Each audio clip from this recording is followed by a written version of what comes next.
sa RPN Radio Philippines Network. Radio Philippines Network.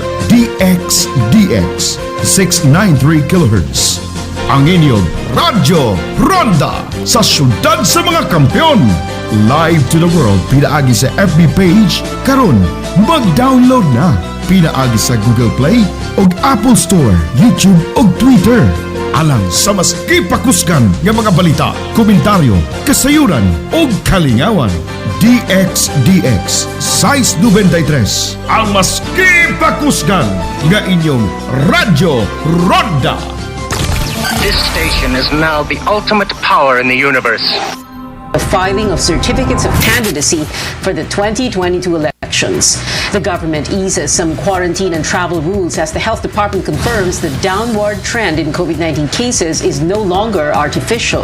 And a first for the country, the CEO of online news agency Rappler, Maria Ressa, along with a Russian journalist, wins the prestigious Nobel Peace Prize for efforts to safeguard freedom of expression.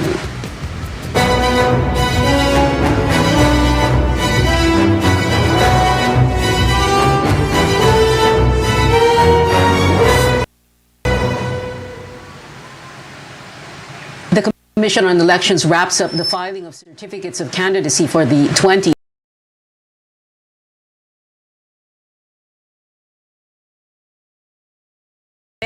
in 22 polls. For the past week, we've seen political veterans, the unexpected tandems, familiar faces, newbies, and even ordinary Filipinos with interesting platforms, all of them formalizing their bids for public office. Today's biggest surprise, though, was from a faction of the ruling party, the PDP Laban, Senator Bato de la Rosa running for president. Our Tristan Nadalo joins us live from Sofitel's Harbor Garden 10. Tristan, tell us more about this. In what could be a surprise move from PDP Laban Party or faction led by Energy Secretary Alfonso Cusi, Senator Ronald Bato de la Rosa has filed a certificate of candidacy for president. De la Rosa said that he accepted the nomination because the party told him that they could no longer find anyone or a standard bearer who could continue the legacy of President Rodrigo Duterte. De la Rosa, however, said that he is open on the possibility of Davao City Mayor Sara Duterte replacing him. But De la Rosa also defended accusations or claims that he is making a mockery of the election process. Let's listen in. Look like a mockery to you? Huh? Sir, but you say... Do I look like a mockery to you? I won as a senator. Number 5 po ako last election. Also earlier, President Duterte showed his full support to the PDP Laban senatorial slate to file their COCs this afternoon. It includes Chief Presidential Legal Counsel Salvador Panelo, Agrarian Reform Secretary John Castriciones, the ICT Secretary and former Senator Gringo Honasan, Presidential Anti-Corruption Commission Chairman Greco Belgica, and House Deputy Speaker Rodante Marcoleta, as well as Robin Padilla and broadcaster Ray Langit. Mocha Uson also filed her COC for party list representative under MOCA or Mothers for Change party list. The President did not give a speech and immediately left after endorsing and taking photos with the PDP Laban bets. In the meantime, Senator Kiko Pangilinan also filed his COC for Vice President this morning. He was accompanied by Vice President Lenny Robredo. Former Ifugao Representative and Liberal Party Vice President Teddy Bagilat also filed his COC for senators. Meantime, Senators Win Gatchalian, Laila De Lima, Richard Gordon, and former Vice President Noli De Castro also filed their COCs for senator. The race for party list groups also heats up with star-studded aspirants Nora Honor, Carla Estrada, and party list led by actor Tom Rodriguez filed their COCs. Overall, the Commission on Elections said that the week-long conduct of COC filing nationwide was peaceful, but it ain't over until it's over because the substitution period is still until November 15. Back to you, Pia. Tristan Nadalo there reporting. Davao City Mayor Sara Duterte again rejects calls to run for president. In her latest post on Facebook, the presidential daughter thanks those who expressed their support, but says she is, quote, presenting myself to the Davaoenos as mayor for the third and last time in my life as a politician, unquote. The mayor is also calling on the public to work together for honest, orderly, and credible elections during the week-long filing of COCs in Pasay. Her supporters, donning green, have gathered outside Sofitel's Harbor Harbor Garden tent. They include a group of barangay officials from Davao City who flew into Manila earlier this week. For Presidential Chief Legal Counsel and senatorial aspirant Salvador Panelo, it's not yet too late for Sara Duterte. Hindi na, lahat nananalangin na dumating siya. Meron pa naman November 15 kung hindi dumating ngayon. So, umaasa tayo na substitution yung gagawin? Maraming umaasa na sana'y magbago ang kanyang isipan. Pero as of now, wala po tayong info kung sa ngayon, ang alam ko nasa Maynila siya, hindi siya tumuloy ng Singapore. Hindi ko alam kung nagdarasal pa ang taong bayan.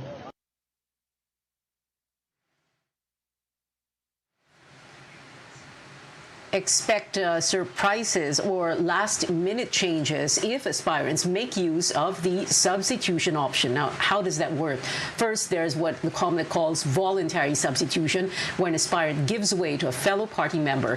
Take President Duterte, for example. He was able to run for the top post in 2016, even if he submitted his COC a month after the deadline. He substituted for party mate Martin Dino. Dino filed his COC as PDP Laban's presidential nominee, but withdrew.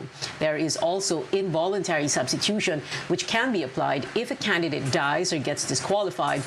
A relative who shares the same surname may jump in until noontime of election day. The COMELEC says the substitution option is not available for aspirants running as independents. Analysts believe it is time to scrap the substitution system, describing it as deceptive. There is a November 15 deadline, so names in the ballot will only be finalized after that. You're fooling the people. You're lying to the people. From the very beginning, you already know what you want to do. And then you just pretend that you've changed your mind.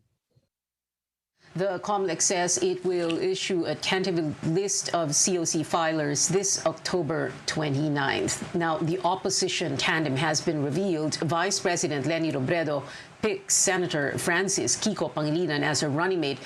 But what made her choose Pangilinan, and why is she running as an independent? Our senior correspondent, Anjo Alimario, gives us details. It's official. Vice President Leni Robredo and Senator Francis Pangilinan are the faces of the opposition in next year's elections. Facing the media for the first time, Robredo explained why she chose Pangilinan. Unang-una, matagal na kami magkasangga sa laban. Pangalawa, shared yung aming mga paniniwala, mga prinsipyo, mga aspirations para sa bayan. Paano namin dadalhin yung bayan? Pangilinan turned emotional as he accepted Robredo's challenge. Ang pangarap ko para sa bayan, sana all may trabaho at maayos na kita. Sana all may sapat na pagkain sa mesa. Sana all may bakuna.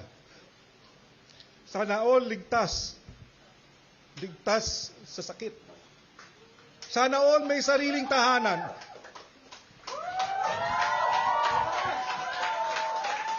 Sana all makapagtapos ng pag-aaral. Robredo is running as an independent but clarified she's not leaving the Liberal Party. Running for independent is our symbolic way of showing na bukas kami sa pakikipag-alyansa sa maraming mga partido. Pink dominated the digital space yesterday, overwhelming Robredo herself. Why the particular color?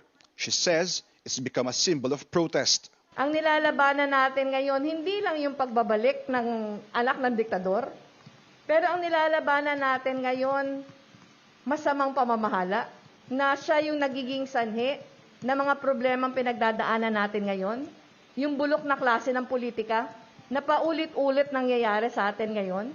The presidential hopeful points out color doesn't define a person but one's choices. The tandem will reveal its senatorial slate next week, but has so far named re-electionist Senators Risa Ontiveros and Laila de Lima, former Senator Sonny Trillanes, former Congressman Teddy Bagilat, and human rights lawyer Shell Jokno. Robredo says the idea is to get from different groups and political parties. As to the future of unity talks, while our lines remain open, yung focus na ngayon is uniting, hindi yung mga principals, pero uniting yung taong bayan. Robredo admits Isko Moreno's stance on the Marcos family, in a way, affected her decision to run, stressing that the Marcoses are non-negotiables for her. Moreno has said he admired the late dictator at some point for being a visionary, but added that martial law must never happen again. Last year, President Duterte threatened Robredo that he'll make her presidential run a nightmare. Her response, it's no longer her problem. She also tells the president to just focus on the pandemic. Anjo Alimario, CNN Philippines. Moreno, in response questions if Robredo proceeded with her presidential bid on the basis of the Marcoses, he also hit the vice president, saying she cannot speak of unity considering she's running as an independent and not under her own political party. Robredo is chairperson of the Liberal Party. Coming up on Newsnight, a tropical depression is bringing rains to parts of the country. Find out which areas are affected. And we get up close with Senator Bato de la Rosa, who filed his certificate of candidacy for president just this afternoon. He joins us live when we return.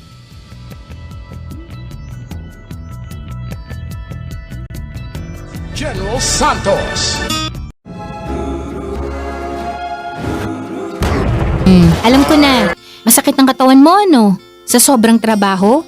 O di kaya masakit ang ulo sa sobrang stress? Break ka muna.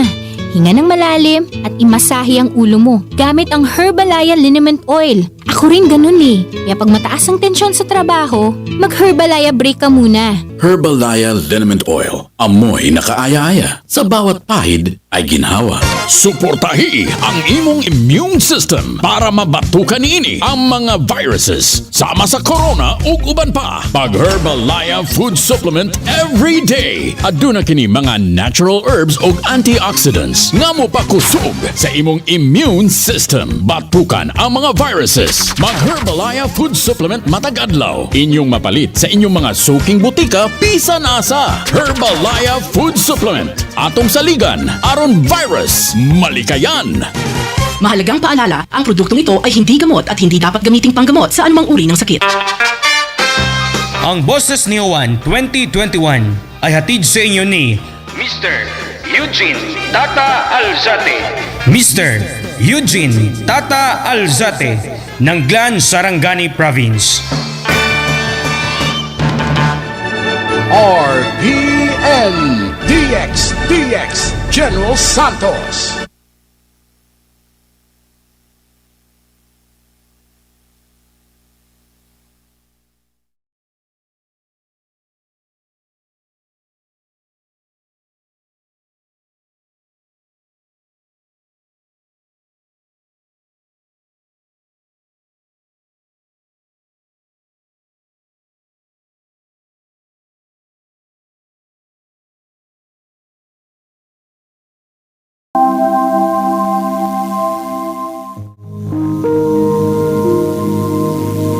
Atong tabangan nga maluwas ang nagkagusbat natong kinaiyahan. Pinagis pagpananom og kahoy, paglimpyos, palibot, pagsegregate sa mga basurang malata ug dili malata. Katalingbanong pag-alagad gikan diri sa RPN DXDX General RPN Radio Philippines Network Gensan. RPN Radio Philippines Network Gensan.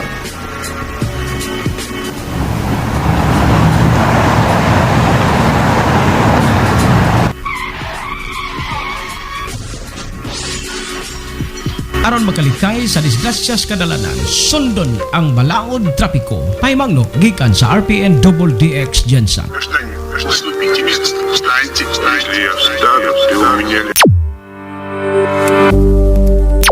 Aron malikayan ang pagtakboy sa makamatay nga sakit, ang COVID-19. Batasanon ang paghugas og kamot, paggamit og alkohol o paggamit og face mask. Kining pahinumdom hatod kanato sa RPN DXDX General. RPN Radio Philippines Network Gensan.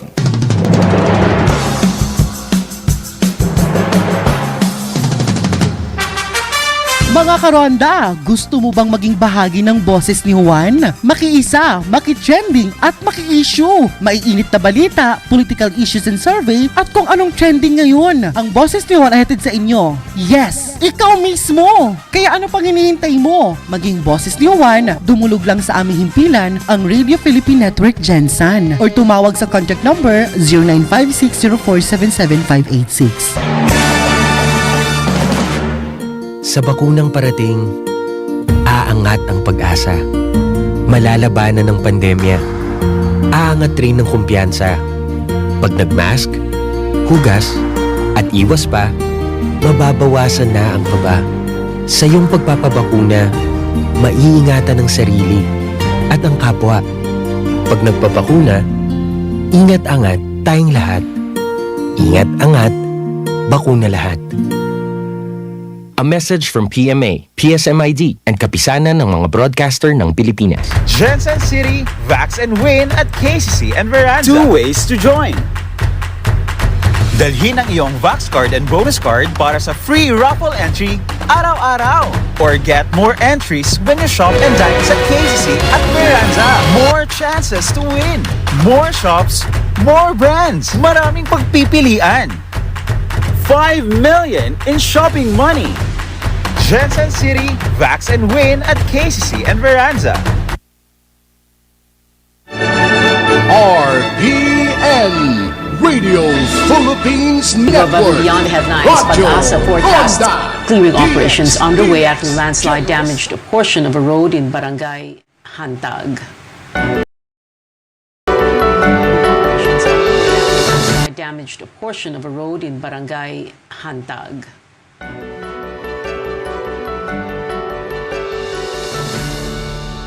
The Interagency Task Force gives the go signal for the shorter quarantine of inbound travelers. Its spokesman, Harry Roque, says those coming from green or yellow areas only need to undergo a 10-day facility-based and home quarantine from the original 14 days. But this is exclusive to fully vaccinated individuals. Roque says those unvaccinated or partially inoculated must still complete the 2-week quarantine. The same applies to travelers whose vaccination status cannot be validated. Green and yellow countries are those tagged as low and moderate risk. Meanwhile, more people are now permitted to go to areas under the lowest quarantine levels, or GCQ and MGCQ. The IATF says point-to-point interzonal trips will be allowed for the fully inoculated, senior citizens, persons with comorbidities or health risks, and pregnant women. This will also be imposed on individuals below 18, but strict compliance to health protocols must be observed. Now, the health department says the downward trend in COVID-19 cases is no longer artificial, citing the decrease in positivity and hospitalization rates. But it notes that the Cordilleras, Ilocos, and Cagayan Valley remain at high risk, and that cases in Bicol, Mimaropa, and the Zamboanga Peninsula are increasing. Meanwhile, the Food and Drug Administration says there is still no need for booster shots for now, citing data on breakthrough infections. Carolyn Bonkin tells us more. Over 2.5 million Moderna and AstraZeneca COVID-19 vaccines were added to the country's supply Friday.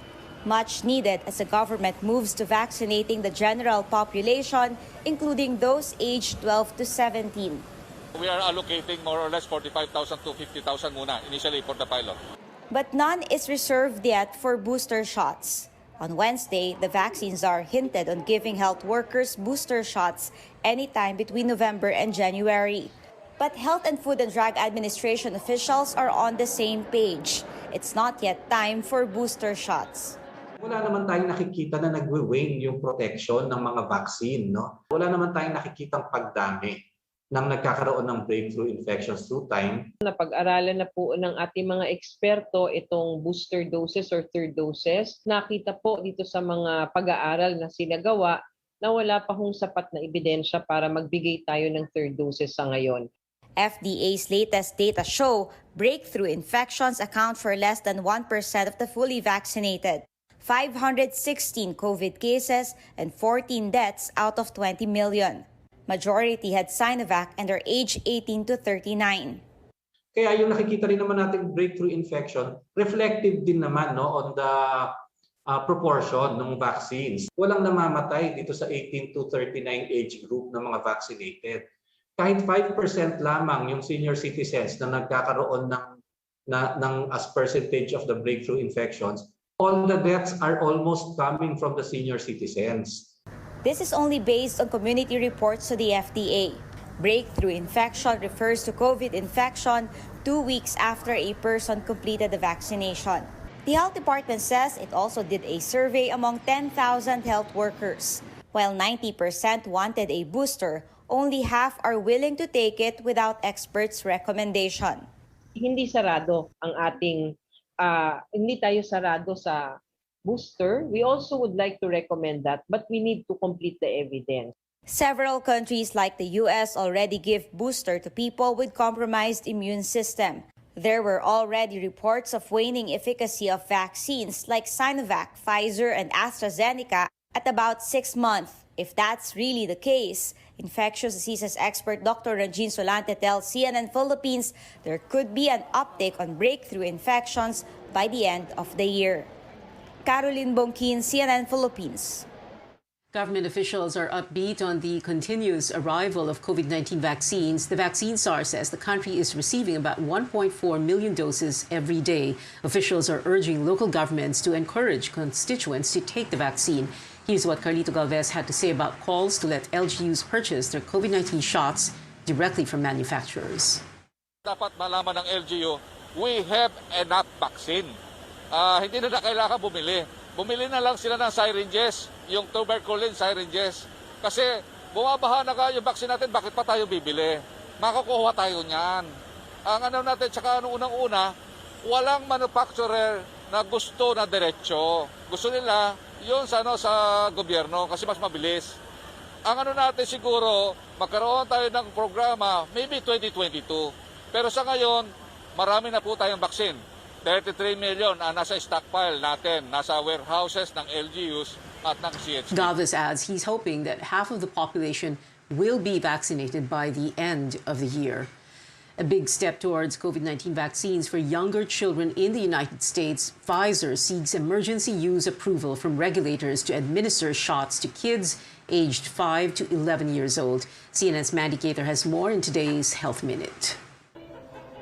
If authorized, it would be the first COVID-19 vaccine for younger children. Pfizer officially applying for emergency use authorization for kids ages 5 to 11. This is an important development. The FDA has scheduled time to review the Pfizer data October 26th. That would be followed by consideration by the CDC. While it's still unclear how long a decision may take, here was the timeline for adults. Pfizer applied for an EUA on November 20th, 2020. It was authorized December 11th. We are ready. We have the supply.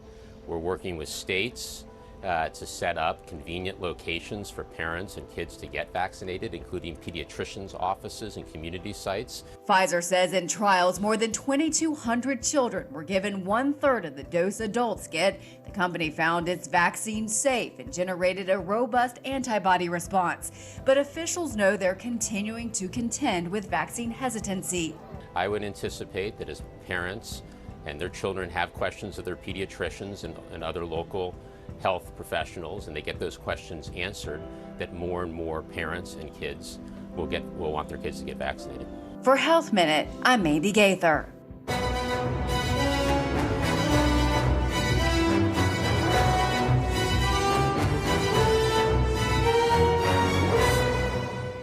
Updates now on the last-minute additions to hopefuls for local posts here in Metro Manila. Marcy Teodoro filed his certificate of candidacy today, gunning for his third and final term as Marikina City Mayor. Teodoro will face off against the city's 1st District Representative, Bayani Fernando, who was previously mayor from 1992 to 2001. The two were once longtime allies, but their cooperation turned sour when Teodoro complained of Fernando's encroachment in a portion of Marikina River that the former believes contributes to flooding in the city. In Manila, retired police officer Elmer Hamias joins the mayoralty race known as the Barako ng Maynila. Hamias ran for vice mayor in 2019 but lost to Honey Lacuna, who is also gunning for the city's top post next year. The daughter of former Manila Mayor Alfredo Lim hopes to follow in his footsteps. Cristina Lim Raimundo filed her certificate of candidacy today for mayor with Lucy Lapinig as her running mate. Now, over in the region, Cebu Governor Gwen Garcia formalizes her re-election bid. Garcia will go up against former Tourism Secretary Joseph Ace Durano, who criticized her pandemic response efforts. She shrugged off the criticism, saying Durano only made noise when election season neared. Garcia was previously Cebu Governor from 2004 to 2013. In Albay, Legazpi City Mayor Noel Rosal will run for governor of the province. Rosal will challenge incumbent Governor Al Francis Bichara, who is running for his third and final term. Rosal's wife, Geraldine, also filed her COC, aiming to succeed him as mayor. When we return and up close with presidential aspirant Senator Bato de la Rosa, we'll be right back.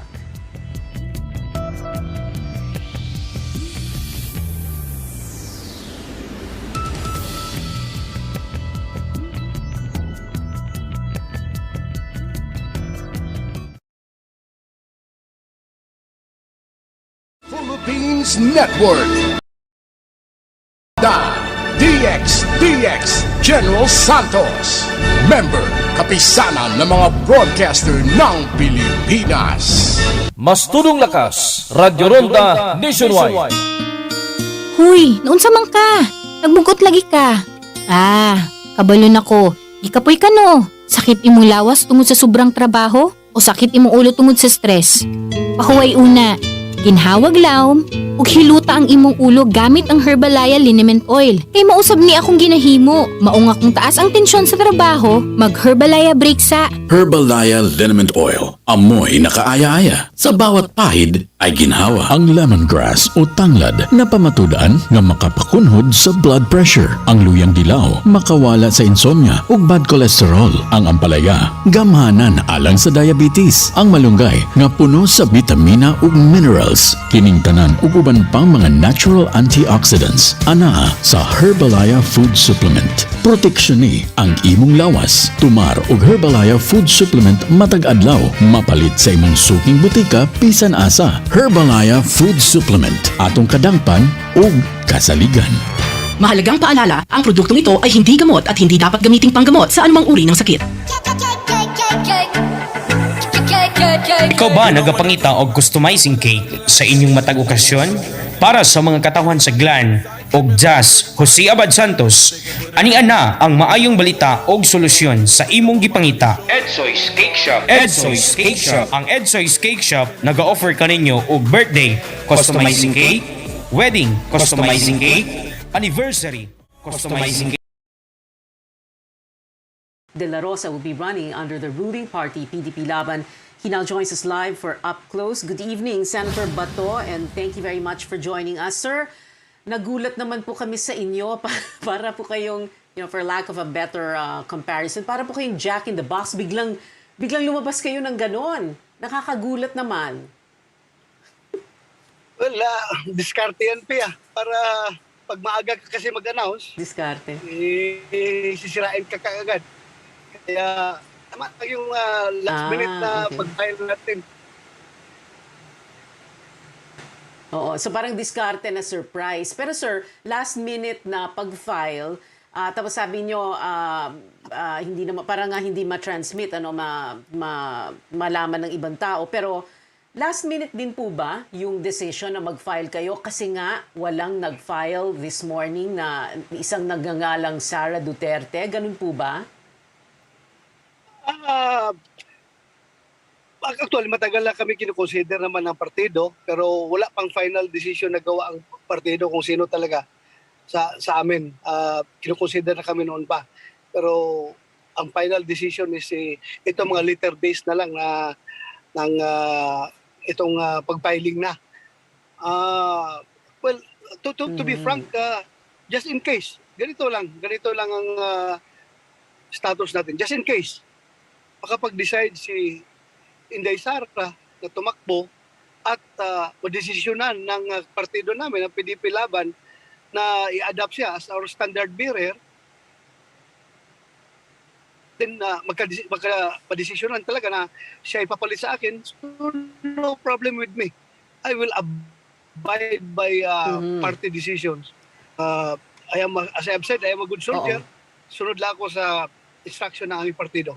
So ngayon nga, pinatakbo ako ng partido. So this kanina, is the decision of the party na tumakbo. Yes. Well, Senator, so kanina lang po kayo sinabihan na Bato, mag-file na kayo ng COC for President kasi hindi magfa-file ngayon si Sara. Kanina lang po ba kayo sinabihan, sir, na mag-file na po kayo kasi hindi magfa-file si Sara?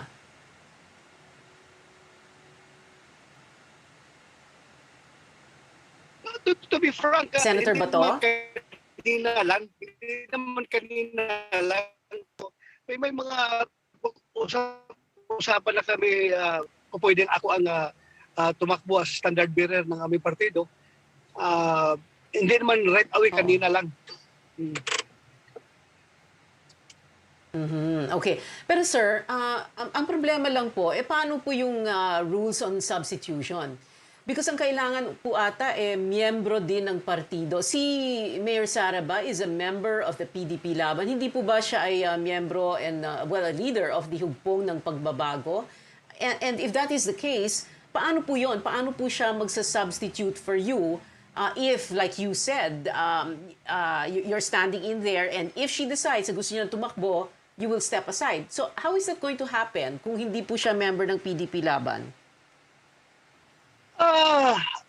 May proseso naman na gagawin niya, no? But again, mahirap pangunahan si Mayor Inday. Depende nga kung gusto niyang tumakbo under the PDP Laban Party. At kung gusto man talaga niya at madesisyonan ng aming partido na siya ay adapt as our standard bearer, pwede naman siyang mag-take out kaagad-agad at bibigyan ng kuna, then pwede siyang tumakbo. Okay. But like you said, sir, this is a standby option, no? Basta't nag-file na kayo para meron ng standard bearer, para merong running mate si Bongo who's running for VP. Pero paano po kung matutuloy na nga? Paano po kung you will end up running for president because Sara Duterte will decide na, no, I'm not going to run for president and I want to run for mayor of Davao City? Well, in that case, kaya ako nag-file because I am running for the presidency. So in that case, bakit? Aatras ba ako? Hindi ako atras kung ganun. Andito, I am decision na yan ng partido namin na ako magiging standard bearer, tuluyan ko na ito. Okay. Tuluyan natin. Okay, so itutuloy nyo. Tatakbo kayong presidente for as the standard bearer of the ruling party, the PDP Laban, if Sara does not change her mind about running for president. But at the same time, syempre, meron pa ring chance na hindi po kayo mananalo. So, and kung hindi kayo manalo, madali naman pong bumalik sa Senado dahil tumakbo lang naman po kayo noong 2019. Hindi po ba? So, all you need to do is return to the Senate and finish your term until 2025. Is that correct, sir? Yes, gano'n naman talaga maging senaryo. Manalo tayo, okay. matalo, may senador pa rin naman ako.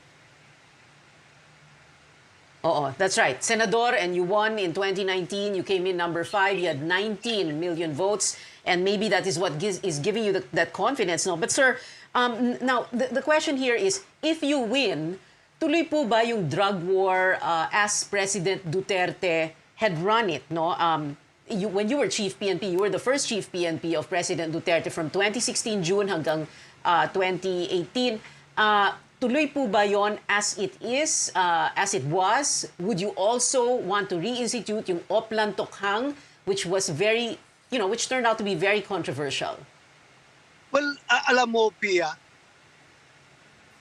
the reason why our party made the decision for me to run, dahil ang sabi nga ng aming partido is that walang ibang pwedeng makapagpatuloy sa legacy ng Duterte administration, kundi ako, yung droga, laban sa droga, yung sa krimen, sa corruption, sa terorismo, sa anti-insurgency.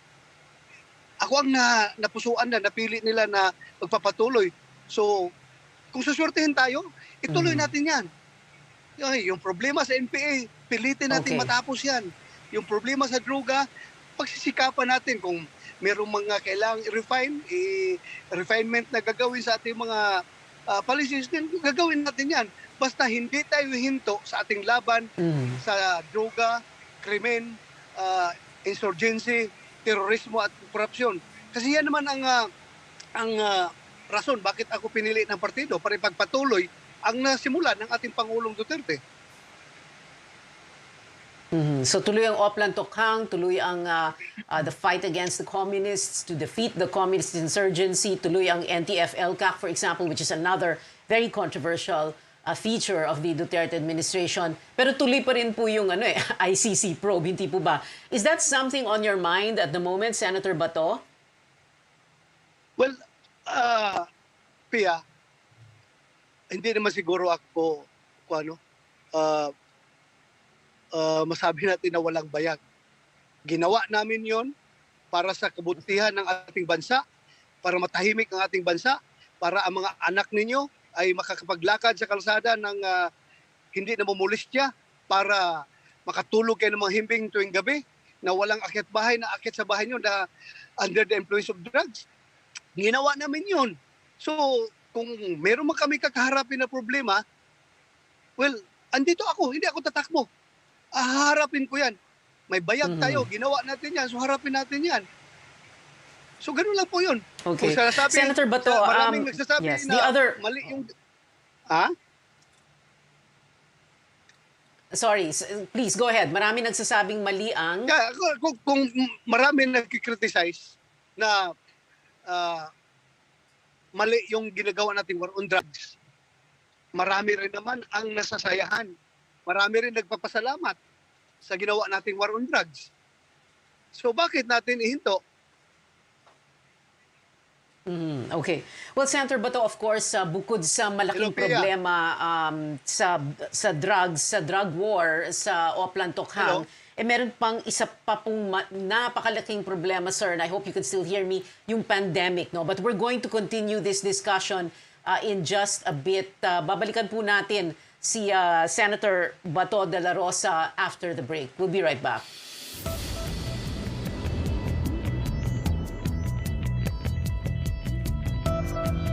Honda DXDX General Santos. Member, kapisanan ng mga broadcaster ng Pilipinas. Mas tulong lakas, Radyo Ronda Nationwide. O, anyari sa'yo? Ba't nakasimangot ka? Alam ko na. Masakit ang katawan mo, ano? Sa sobrang trabaho? O di kaya masakit ang ulo sa sobrang stress? Break ka muna. Hinga ng malalim at imasahe ang ulo mo gamit ang Herbalaya Liniment Oil. Ako rin ganun eh. Kaya pag mataas ang tensyon sa trabaho, mag-Herbalaya break ka muna. Herbalaya Liniment Oil. Amoy na kaaya-aya. Sa bawat pahid ay ginhawa. Suportahi ang imong immune system para mabatukan ini ang mga viruses sama sa corona ug uban pa. Pag Herbalaya Food Supplement every day. Aduna kini mga natural herbs ug antioxidants nga mopakusog sa imong immune system. Batukan ang mga viruses. Mag-Herbalaya Food Supplement matag adlaw. Inyong mapalit sa inyong mga suking butika bisan asa. Herbalaya Food Supplement. Atong saligan aron virus malikayan. Mahalagang paalala, ang produktong ito ay hindi gamot at hindi dapat gamiting panggamot sa anumang uri ng sakit. Gikan sa tuna capital of the Philippines, General Santos. Nagsibya sa gikusgon ni 5,000 watts. Kini ang sibianan sa RPN Radio Philippines Network. Radio Philippines Network. DXDX 693 kHz. Ang inyong Radyo Ronda sa syudad sa mga kampiyon. Live to the world pinaagi sa FB page karon mag-download na pinaagi sa Google Play ug Apple Store, YouTube ug Twitter. Alang sa mas kipakuskan nga mga balita, komentaryo, kasayuran ug kalingawan. DXDX Size 93 ang mas kipakuskan nga inyong Radyo Ronda. This station is now the ultimate power in the universe.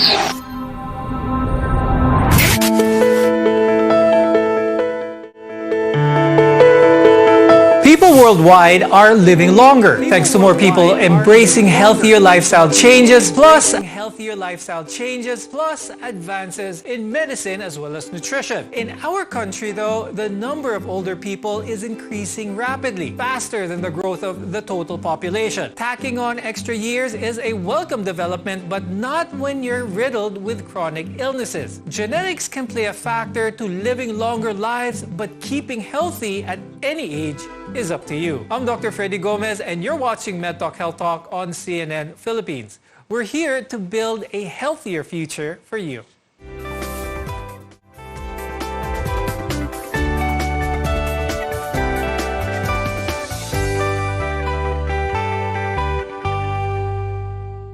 Aging comes with health challenges. By being aware of these conditions and taking the appropriate steps, we can avoid getting sick as we age. To help us with today's discussion, let's welcome Dr. Lourdes Carolina Dumlao. She's a geriatrician at St. Luke's Medical Center and the president of the Philippine Society of Geriatrics and Gerontology. Also with us is Dr. Karen Estepa Garcia. She's a family and community medicine specialist at Manila Doctors Hospital and UPPGH. Dr. Sandy, what happens to our bodies when we age? So we know that biologic age is basically your chronologic age. It's how old you are based on what year you were born and the number of years that you've been alive. But when we say aging, it can also happen on several levels because if you compare let's say a 91-year-old versus a 65-year-old, you may actually see that the 65-year-old is less active, more frail than a 91-year-old who can still manage to dance, get up and leave the house all by herself. Now, Dr. Sandy, first, let's go over what cellular aging is. It's actually the progressive decline of your body's resistance to stress and other cellular damages. So we know that we're made up of different cells, and these cells have a programmed cell death. No? They can't divide indefinitely. They can't function forever. So at some point, it will either turn off, which is what we call cell senescence, or they die, which we call apoptosis, or they can become abnormal, like what happens in cancer. No? So this is what we term as cellular aging. Now, other theories like hormonal aging is the ability of our hypothalamus to regulate hormones in the body. The hypothalamus is a part of our brain that regulates a lot of the body processes, no? Like our heart rates and blood pressures, temperature, fluid and electrolyte balance, including your thirst. It regulates appetite and your body weight. It regulates secretions in your stomach and intestines, and even your sleep. Hormones play a huge role in aging, especially during childhood when they help build bones and muscles for that matter. And they also facilitate the development of secondary male or female characteristics. Now, Dr. Karen, is this where menopause for women and andropause for men come in? At this point in time, wherein menopause happens during aging and andropause happens in aging for males. So menopause, there are a lot of changes that occurs here for the female, and it's actually one factor that determines the aging process, especially if there is already low estrogen in the blood, okay, of female or our older adult patients. Aging caused by accumulative damage naman is about the external factors that build up over time. So this is your exposure to toxins, pollutions, unhealthy food. Now, Dr. Karen, what happens to the body over time when exposed to these? When we are exposed to these unhealthy toxins and also our health condition actually declines, it actually increases the chance for a rapid increase in aging. Okay, so these are some measures that we want to be controlled while we are young, but this happens when we get older. That the effect of that exposure to that toxins.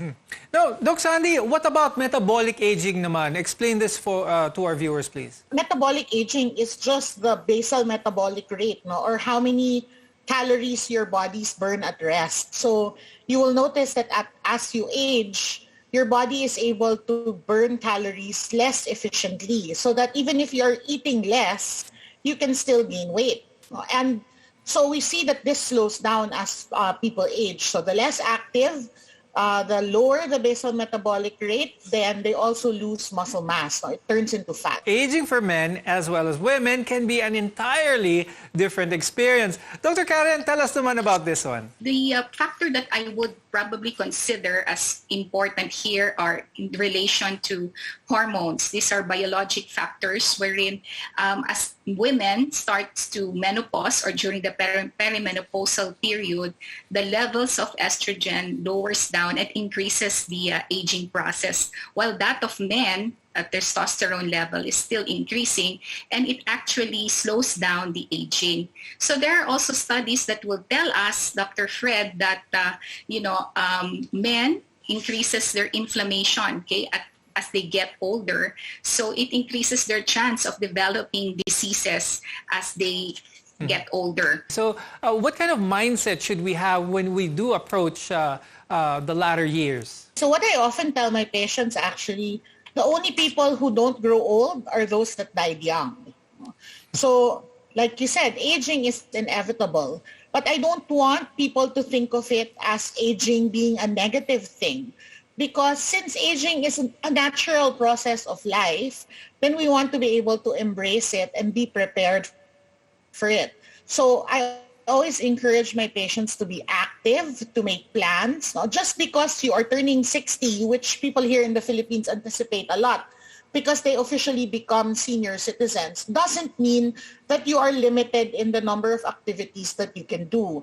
A lot of people will say that once they turn 60, their lives will change. But this is really a mindset. No? It's not a given. Now, it's one thing to see gray hairs, wrinkles, but as we grow older, they become apparent in the way we feel. Now, in addition to our outside appearance, changes do happen in the inside. We'll talk about this more when we return. We're your connection to healthcare. You're watching MedTalk Health Talk on CNN Philippines.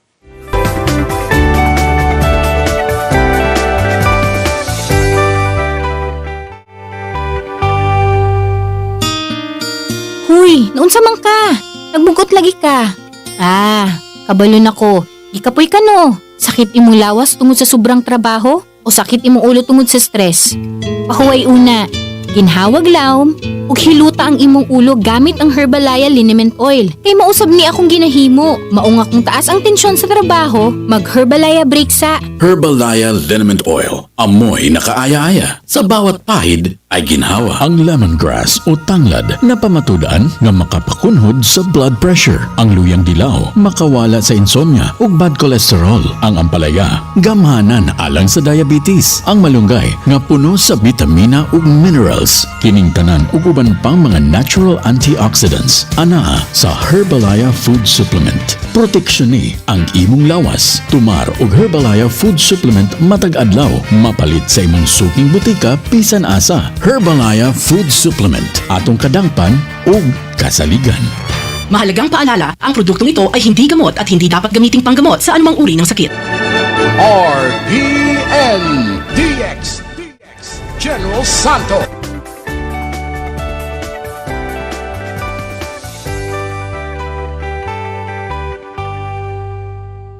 From blurry vision to brittle bones, a number of health conditions can show up as we age.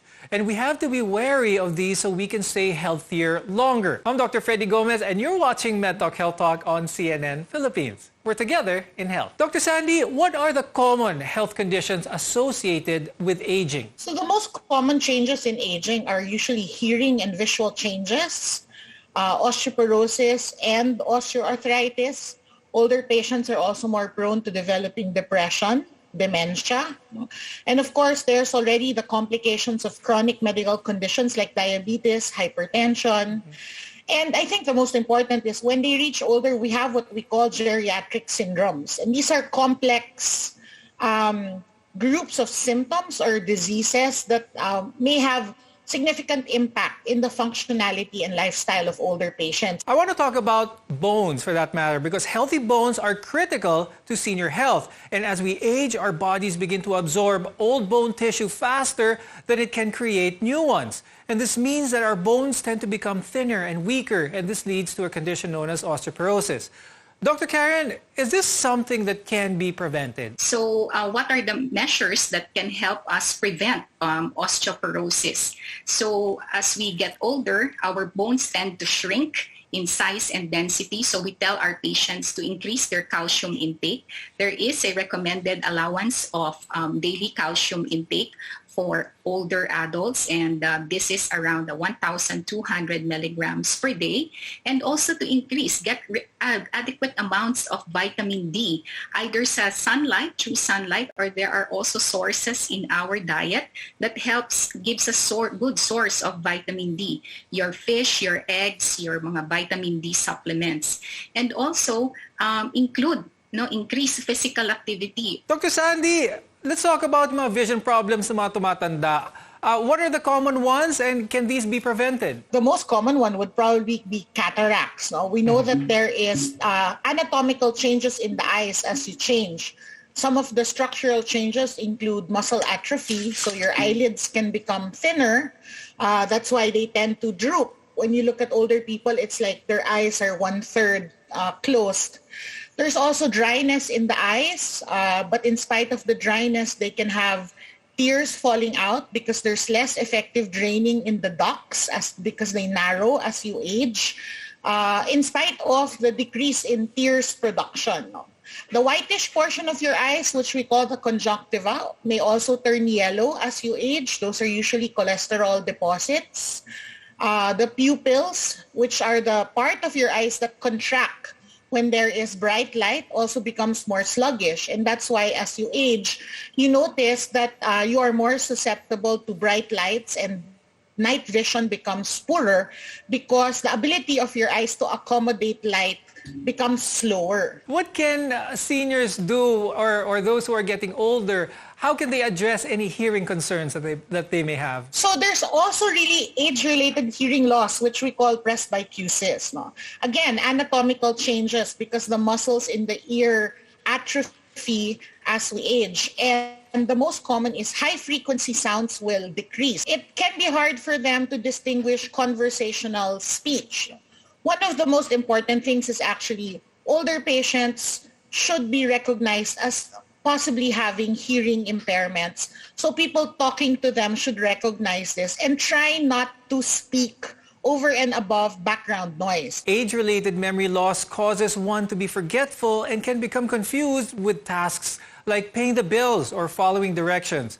Dr. Karen, can this affect everyone? Yes, it can affect older adults, but as to the timing of it happening is something that we cannot yet predict. Okay, so it's something that might happen as early on or later in their life. Are there things, Dr. Karen, that people can do to hopefully prevent this? Just as the body needs physical activity, so does our, we also need to stimulate our brain in order to prevent the cognitive decline that can occur as we get older. Okay, so what I tell my patients is to, involve yourself in exercises for brain exercises. These are mind game exercises to help stimulate. Now, arthritis is another common condition that can happen as we age. Now, Dr. Sandy, is this inevitable as people grow older? Can this be prevented? How is this treated? Actually, osteoarthritis is not inevitable. No? This is also what we call wear and tear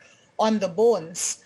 So there are certain predisposing factors that can lead to osteoarthritis, namely activity in early portions of life. So you will notice that patients who are very active in weight-bearing sports like running can develop osteoarthritis earlier on than patients who were not involved in those types of sports. Patients who are heavy will also develop osteoarthritis earlier. Some patients will not develop osteoarthritis at all, especially if they are relatively lighter in weight and remained moderately active throughout their lifetime. As we age, our heart works harder to pump blood throughout our body. Dr. Sandy, can you name some of the more common conditions when it comes to the heart? Hypertension is probably the leading cause of heart problems. No? And hypertension is what we now consider to be a lifestyle disease. In the earlier years, I think hypertension would only occur in patients who are in their 40s or 50s. But now we even see patients who are 20s who have hypertension. And this is because of lifestyle choices like diet, sedentary lifestyle, or the lack of activity. Because our immune system gets weaker as we age. For example, getting a flu might not be a cause of concern for younger people, but for seniors, there's a greater risk for complications. Dr. Karen, what can happen when they get the flu? Subtle signs like loss of appetite, or they just become weak, or changes in their moods, are already subtle signs that will tell us that there is a beginning infection, flu, or probably pneumonia in our older populations. But once they also get symptoms, sometimes it really magnifies, and we really need to do something about it, meaning preventive care aside eating healthy and boosting our immune system, getting enough sleep, is to help them maintain their vaccination status. When we return, we'll discuss some of the steps we can take to minimize the many challenges associated with aging. Your health is our mission. This is MedTalk Health Talk on CNN Philippines.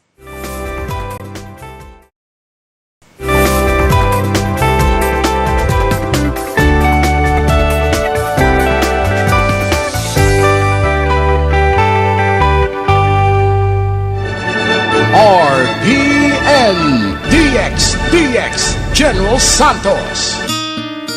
O, anyari sa'yo? Ba't nakasimangot ka? Alam ko na. Masakit ang katawan mo, ano? Sa sobrang trabaho? O di kaya masakit ang ulo sa sobrang stress? Break ka muna. Hinga ng malalim at imasahe ang ulo mo gamit ang Herbalaya Liniment Oil. Ako rin ganun eh. Kaya pag mataas ang tensyon sa trabaho, mag-Herbalaya break ka muna. Herbalaya Liniment Oil. Amoy na kaaya-aya. Sa bawat pahid ay ginhawa. Suportahi ang imong immune system para mabatukan ini ang mga viruses sama sa corona ug uban pa. Pag Herbalaya Food Supplement every day. Aduna kini mga natural herbs ug antioxidants nga mopakusog sa imong immune system. Batukan ang mga viruses. Mag Herbalaya Food Supplement matag adlaw. Inyong mapalit sa inyong mga suking butika bisan asa. Herbalaya Food Supplement. Atong saligan aron virus malikayan. Mahalagang paalala, ang produktong ito ay hindi gamot at hindi dapat gamiting panggamot sa anumang uri ng sakit. RPN DXDX General Santos.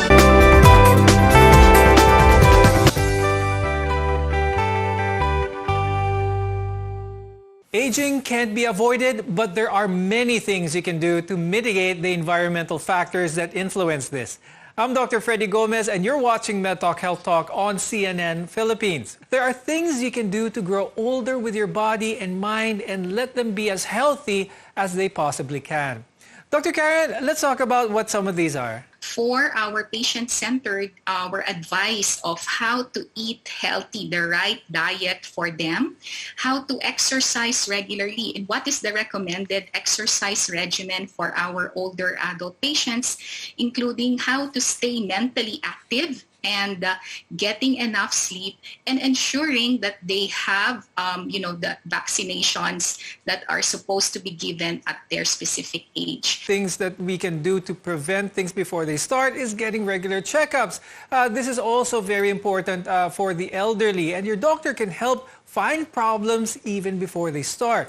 Dr. Sandy, what are the most important things to get checked? It's so much easier to treat when we are able to prevent. It's difficult to run after diseases when they are already there, when in fact we can prevent them from happening in the first place. So even if we cannot prevent aging, we can minimize or mitigate the risks of developing diseases as you age. So one of the things I always tell patients is go see your doctor even if you are well. See, the mindset of the Filipino is they only see doctors when they are sick. Dr. Karen, what kind of food should we be eating? Foods that lots of nutrient with less calories. And this would include your fruits and vegetables. Choose different types. The more colorful it is, the better. Whole grains like cereals, oatmeals, and even brown rice, these are high in fiber as well.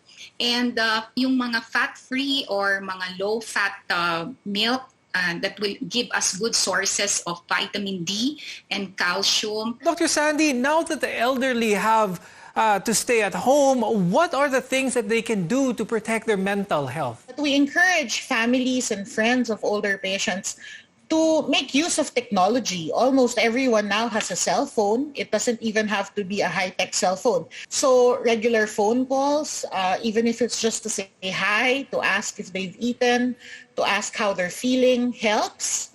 They don't have to do it on a daily basis for patients with number of children or those that are living abroad, I make them make a schedule so they can do a rotational call so that at least every day there's 1 or 2 people that check up on the older patients. And Doc Sandy, what's your advice for those who are becoming older and having trouble sleeping? Usually problems in sleeping is what we call a sleep hygiene problem. It's really behavioral.